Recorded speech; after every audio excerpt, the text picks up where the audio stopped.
Hello and welcome to the Any Talk podcast. My name is Olubumi Alajide. Thank you for joining us again this week. We're having the first climate activist of the season on the show, and I'm so glad to say that she is African and she has such a unique story to share with us this week. Uh, it's been a privilege for me speaking with her and just getting a grasp of some of the journey she's been through. She is a very brave young lady and she represents not just herself, not just her country, but an entire continent in most of the places she goes. So I hope you pick a lot from this conversation because we're talking about sensitive topics like representation, about race, about how the media portrays events and people. So it's going to be a very deep conversation, but I know it's something you're going to thoroughly enjoy and going to learn quite a bit from. So let's jump right into the conversation, and I hope you enjoy it. My name is Vanessa Nakate, and I'm 23 years old. I'm a climate activist, and I started my activism in January 2019. I studied from Macquarie Business School, and I graduated with a bachelor's in business administration while majoring in marketing. And I really love the planet, and that's why I'm a fighter for a better future. So I'm a bit curious because this has to do with, of course, the African background that you have and I have. Uh, Climate change isn't really a popular conversation topic, and activism is something that's frowned upon because it's so closely associated to politics. So, how did you first start your activism, and why was the topic that you felt so strongly about climate change at that time? Starting my activism was quite a process for me. In May 2018, I wanted to use that period between May and December 2018 to do something that could cause change in the lives of the people in my community. Before graduation, we are always given that period. It's like a pre-vacation of around 7 months, and I wanted to use that time to provide solutions to certain problems in the community. Of course, my dad, being a Rotarian, I must say that must have impacted me in some way because I grew up seeing him get involved in activities where they help different kinds of people, where they provide different kinds of solutions. And I wanted to do the exact thing, but I was not specific about the kind of activism that I would do. Therefore, I started carrying out research and reading about the problems that people face in this day to day life. Of course, I found a number of them: corruption, gender inequalities, unemployment, water scarcity, among others. But I was really struck by climate change being a present threat. This is because I've learnt about it in school with my friends and the rest of the students, and it is something that is taught like it's either of the past or it's happening in the future, and we really don't have to worry about it or mind about it. And here I was looking at it being listed among the problems that are threatening people's lives in my country. So I decided to read more about it to understand its causes and the impacts. And I must say, I've seen some of those impacts in my country. And when I realized that some of the people were looking climate change in the face, I decided to take action, but I didn't know how to. Being an introvert, quite a shy person, I didn't know how to create awareness of a problem. Therefore, that took me to more research to find out how a person can tell another person about a problem. That is how I landed on the Fridays for Future climate strikes, and I found that that was the perfect way for me to portray and create awareness of the problem of climate change to the people. I've been in school and I didn't even know that it was a threat to us. Now, what about those who haven't got a chance to be in school? So that is what motivated me and pushed me to start climate activism in January 2019. Oh wow. So what you said right there was very profound. About you being an educated person. You went to high school, graduated university, and went on to do your masters. And climate change is just something that was it took some steps for you to really get introduced to the topic and really understand the gravity of it. And of course, when we talk about your country, Uganda, it's a country where it's still in a very early development stages, if you could call it that. Only about 10% of the population has access to energy, and that's something we focus really heavily on this podcast. We're talking about energy access, and about 6% of the energy comes from biomass. So it's pretty it's not a very effective energy grid system, and I can imagine that plays out to the population, because that means that there's lots of rural communities that probably don't have too many amenities and all these things. So, as you rightfully said, it's not something that's openly talked about. So, what was the reception to your message like? Because most people in Africa, they maybe rightfully so, they have so many things to worry about, that climate change, even though it plays such a huge role into what their problems are and even making their problems worse, it's still something that doesn't get discussed much. So, what were the challenges you faced when you were trying to get this message across in the initial stages? The challenges that I faced, especially in the beginning, were the issue of convincing people to join the climate movement and to understand that we were facing a climate crisis currently as a country. As you've said, most people claim that we have more problems to handle, we have more issues to take care of. Climate change is not something that we have to worry about. So it was quite hard convincing people. It is still quite hard to convince them and to help them understand that climate change is a problem. Probably because we haven't had any scientists come up in our country or in Africa to really talk about the issue and give facts and educate people. So most people are still in the dark.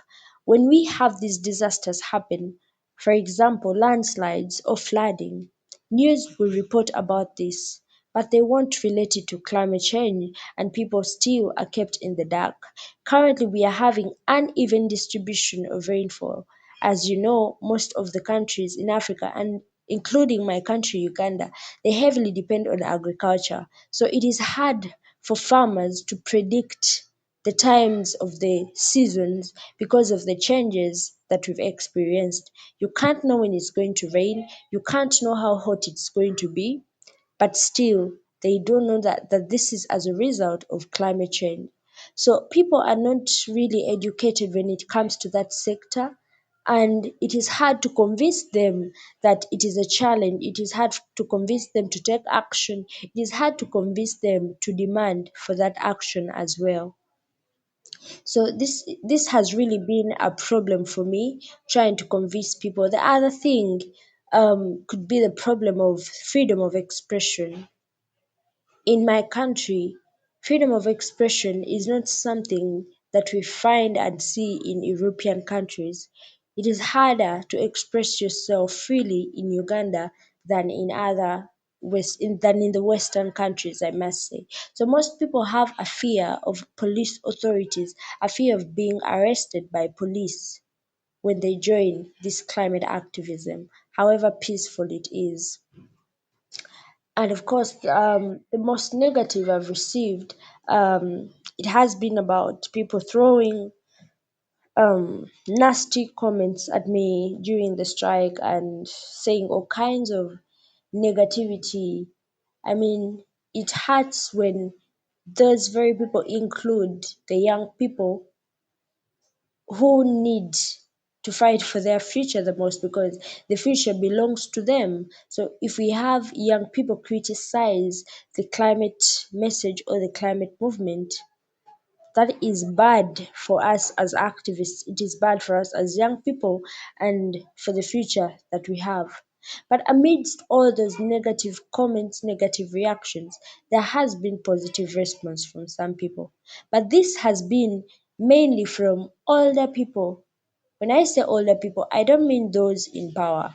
I mean these who have been farmers, especially for a long time, And when they find you on the street and you explain to them, they clearly agree with what you're saying because they have lived the experience of what you're talking about.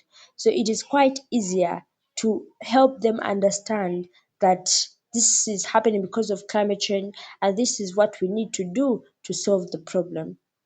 So there has been negative and positive reactions, I must say, but the positive reactions, they're way strong, I must say. I choose to focus on those because I have a lot of support as well from social media, so that is also counted as positive response. Mm. Uh, Going back to something I mentioned earlier about activism in general being seen as very, very political in an African setting because most of countries have struggled with civil unrest and civil wars in the past.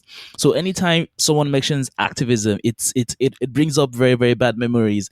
And was this something that you had to speak to your parents about and you personally had some fears of? Because I know this is a very real threat when you stand up for something that might not be in line with what the ruling political party is at that time. So is that something you worry about or something your parents worried about when you started up with the activism in the first place? Before I answer that, I will agree with you. Activism in Africa, it has been dubbed as something political. So any kind of activism is found out as an attack to the government or to the current people in power, however peaceful it is. And asking my parents for permission, I just went for it. I just went for the activism, and I didn't tell them anything.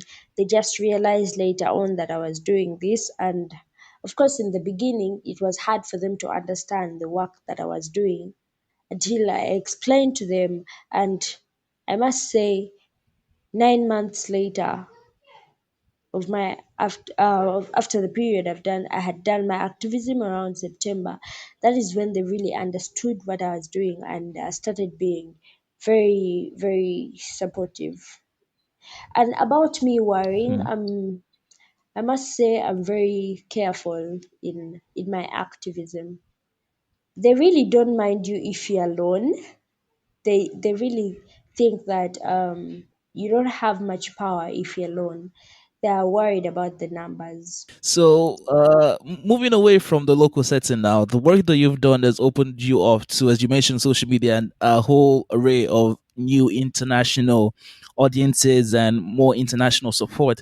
And that has given you the opportunity to travel and attend conferences and spread this message of what you're doing and how it's affecting local communities, local farmers, and really be in unique situations. And that itself in itself, I imagine, can bring some unique challenges. So, moving away from home, and so what was your first international experience when it came to the climate movement? In September, that was last year, I was invited by the United Nations to the UN Youth Climate Summit, and it was quite an interesting experience. And I could say it was an adventure for me because I had never really traveled outside the country before. And since then, it's something that's happened quite a lot. You've been to COP, the Conference of Parties. You've been to most notably Davos. So, what do these conferences have? Similarities between them, and what have you learned from them in general so far? Before we go into specifics about each one. From these conferences, first of all, I have met different activists from different parts of the world. As I usually say, every activist has a story to tell. So it has been interesting and a very good learning experience to listen to stories of different activists from their countries and the things that they are engaging in, the things that they are doing, the activities that they are doing to bring change in their communities.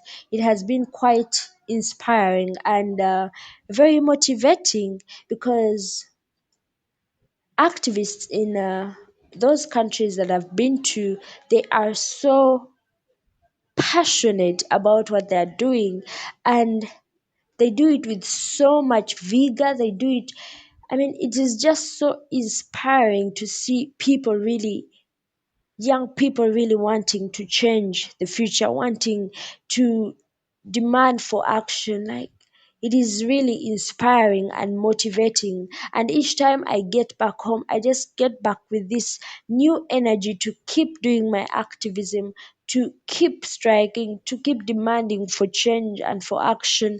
Because I mean, their stories are just incredible, and their vigor and the love and the passion that they have for the planet is out of this world, I must say.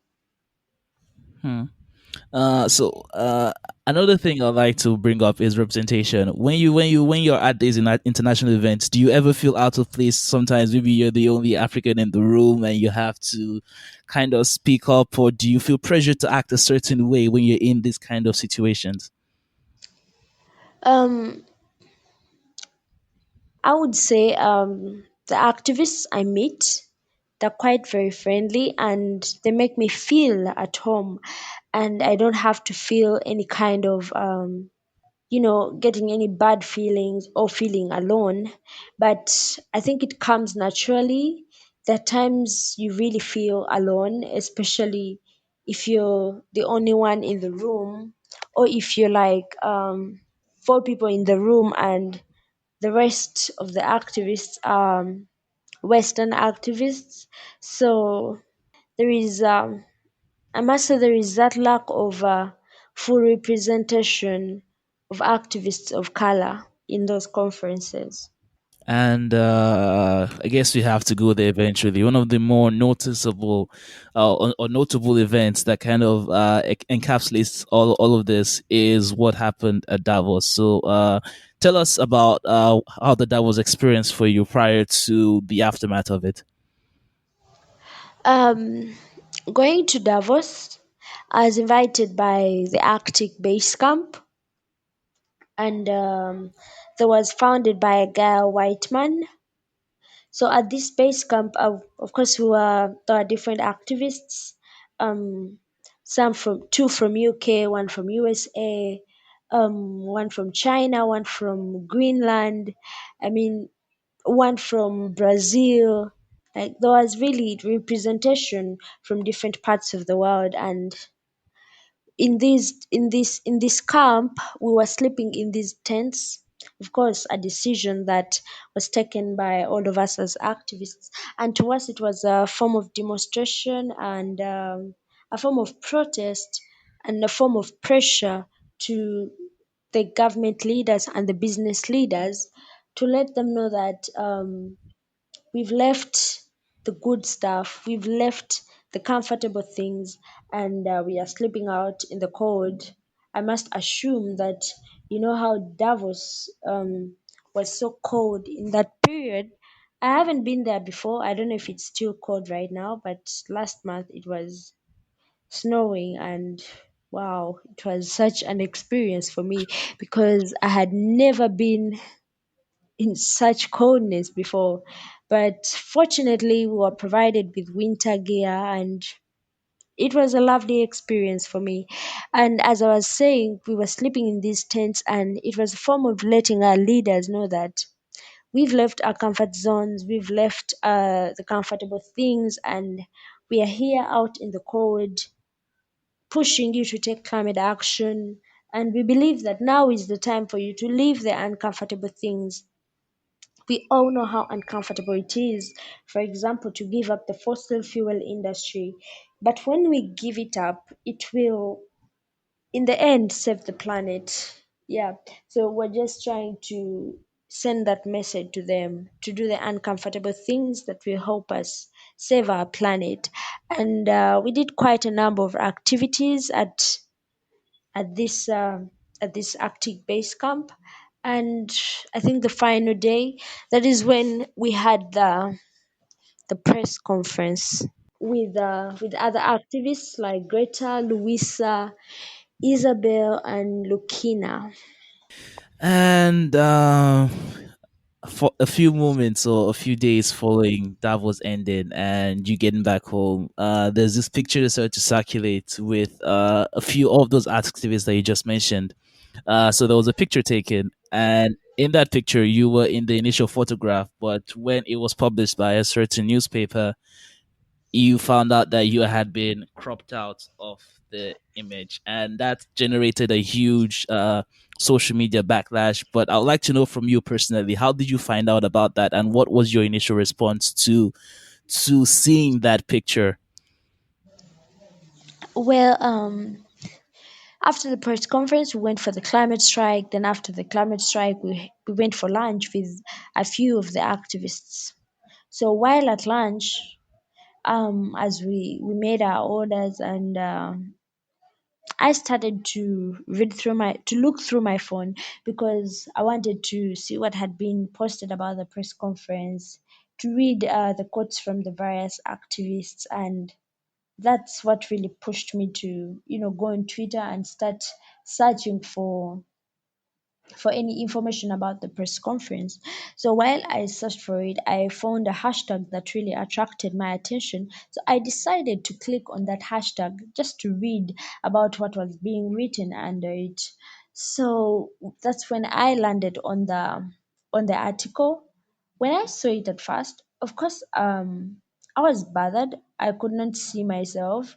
I could just see part of my jacket. So at first I didn't really mind it. I was like, maybe it's because the article has been shared on Twitter, so in some way the photo has been reduced to a smaller size. So I decided to go read the article myself.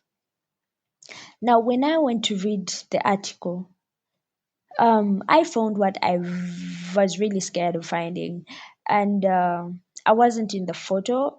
It was so disturbing. I felt so hurt. I was with my friends for lunch, and I just wanted to. I didn't want. I felt like breaking down, but I couldn't do it in front of them.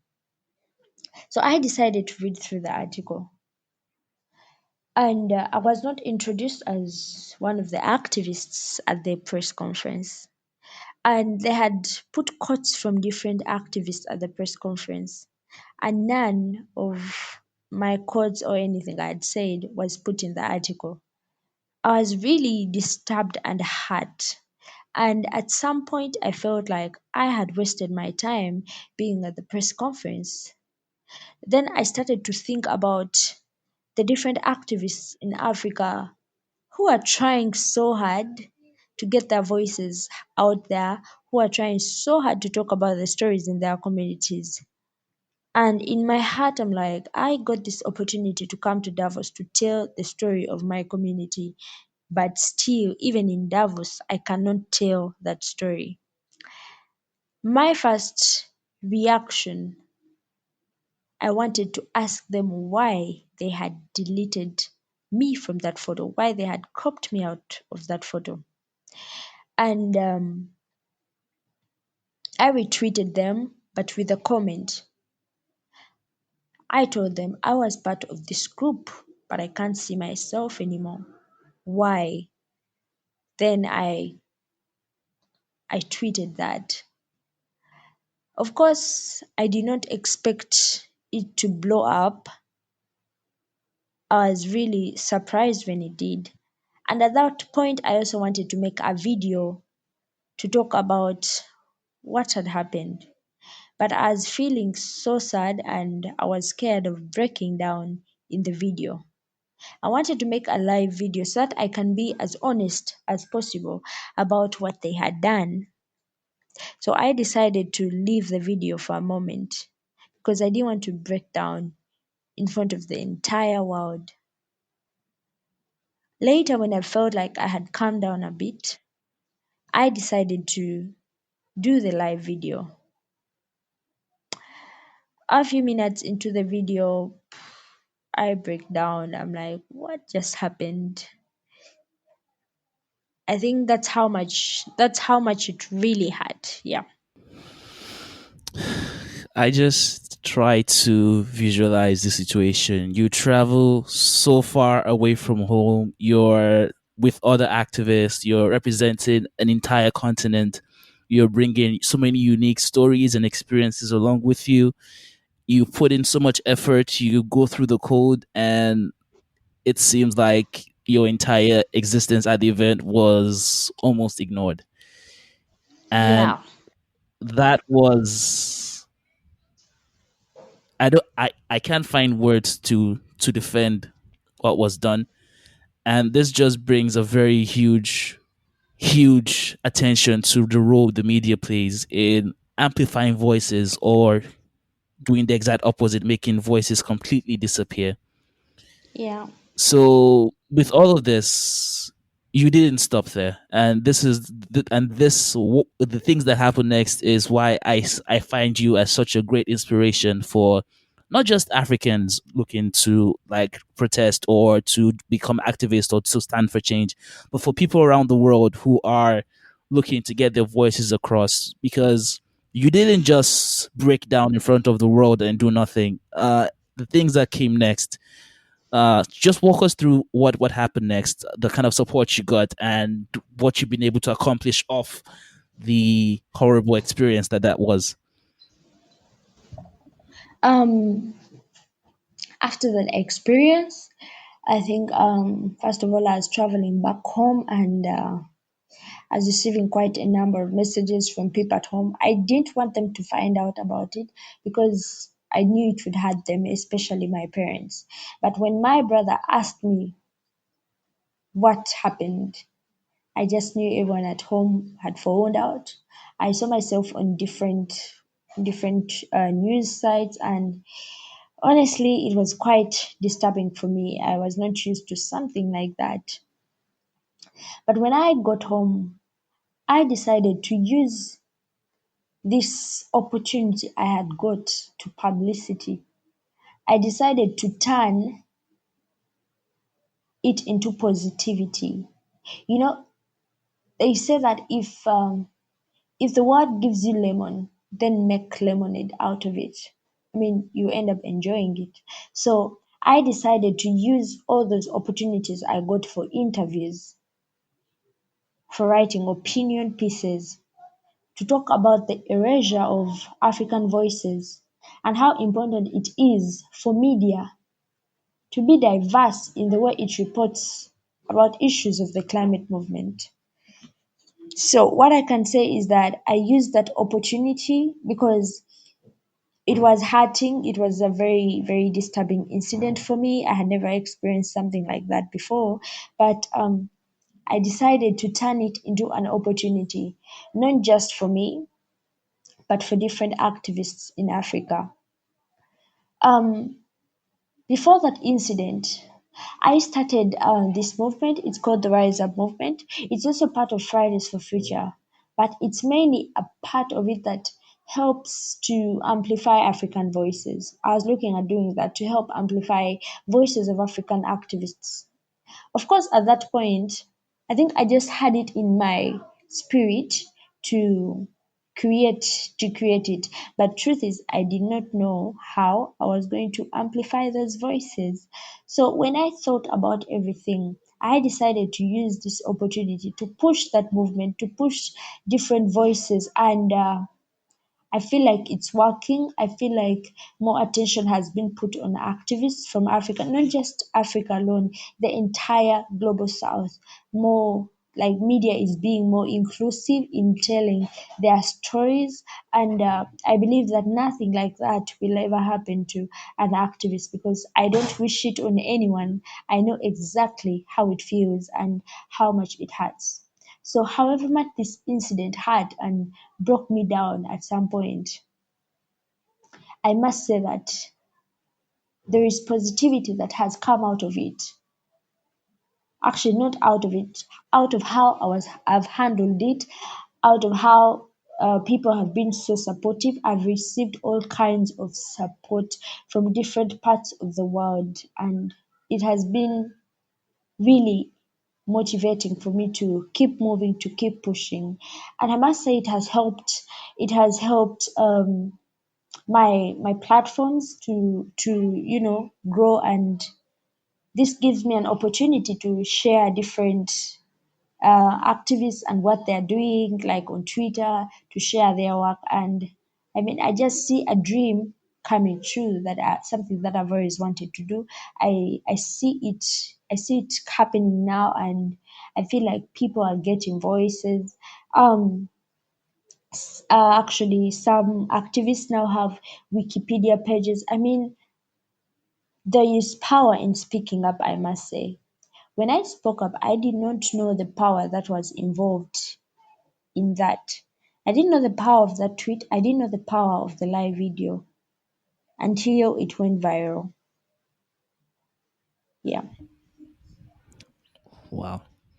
So, out of everything that happened, here you are with a bigger platform, a clearer message, still telling the same stories and amplifying African voices. And this is something that I always get excited when I speak to activists, because I'm from the corporate world, if you will. I'm from the energy industry, oil and gas to be specific, and I don't really get these kind of interactions, this kind of being difficult to ignore kind of attitude, and just being passionate about what you're doing and putting everything you have into it.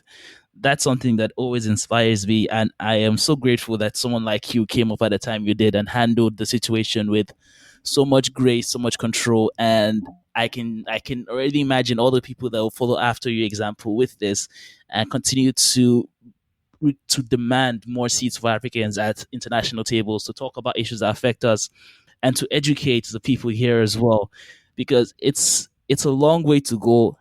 And unless we have people who are confident in the stories they're telling, and they have platforms where they can actually reach the people that they want to reach, then it's just going to be a dream. But with people like you, it's becoming a reality every day now. Thank you so much for that.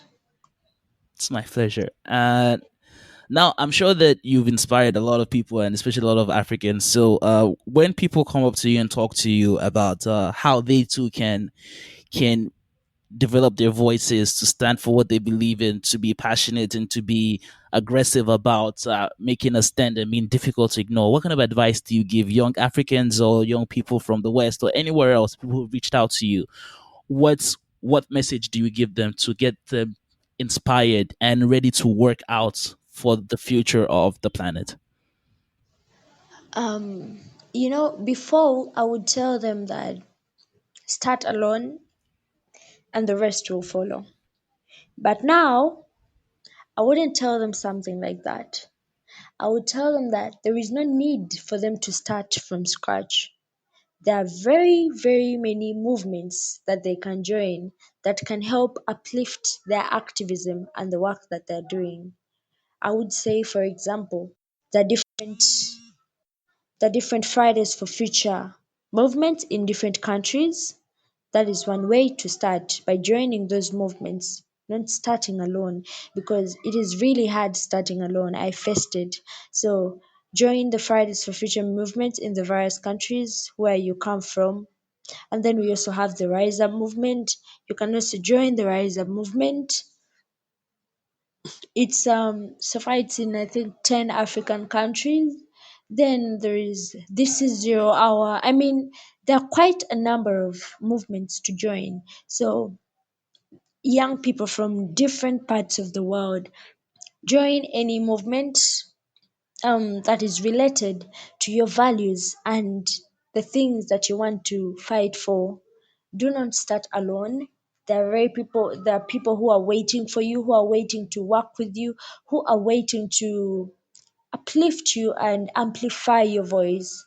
And the thing that you hope to do or that you're doing right now is so inspiring, so motivating for all of us, for the people of the planet, because you're not just doing this for yourself, you're not just doing this for your parents or for your family members. You're doing it for millions and millions and millions of people all over the planet, and not just people, the oceans, the forests, the animals.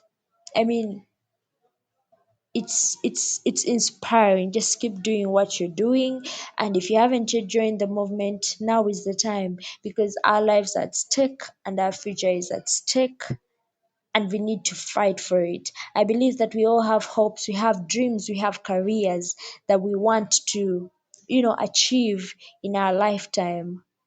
But how certain are we that we'll enjoy all those things with a future that is uncertain. So better to fight for our future as we chase our careers as well, as we chase our hopes and dreams, because we'll only be able to enjoy the things that we want to achieve in life once we've already achieved a cleaner, a healthier, and more livable planet for the future. Thank you for making it to the end. This was a story that honestly I feel very privileged to be able to have it on this podcast and to share it with you guys, the audience, the community, to just say that when we talk about things like climate change and energy, it's very easy to like pick the topics apart without really knowing that it's people involved in many of these issues, and Vanessa tells her story quite masterfully to make you understand why representation is such a big deal and why you need to start focusing on things outside your sphere of immediate concern, if you will. Africa has a long way to go in terms of energy access, in terms of climate change awareness. It's going to be a long journey, but with people like Vanessa leading the charge and making her voice heard, it brings a lot of hope and optimism. And it's not like hopeless hope that just makes you sit around. It's hopeful hope, if that makes any sense, that makes you want to be part of the solution, be part of the movement, and fight for what you believe in. So thank you for joining us this week. It's been wonderful. This episode was produced by yours truly. Thank you so much, Jensen, for the music. Don't forget to subscribe wherever you're listening. Leave us a rating, leave us a review. Write to us if you have anything you would like to tell us. And we look forward to seeing you next week. Have a wonderful day.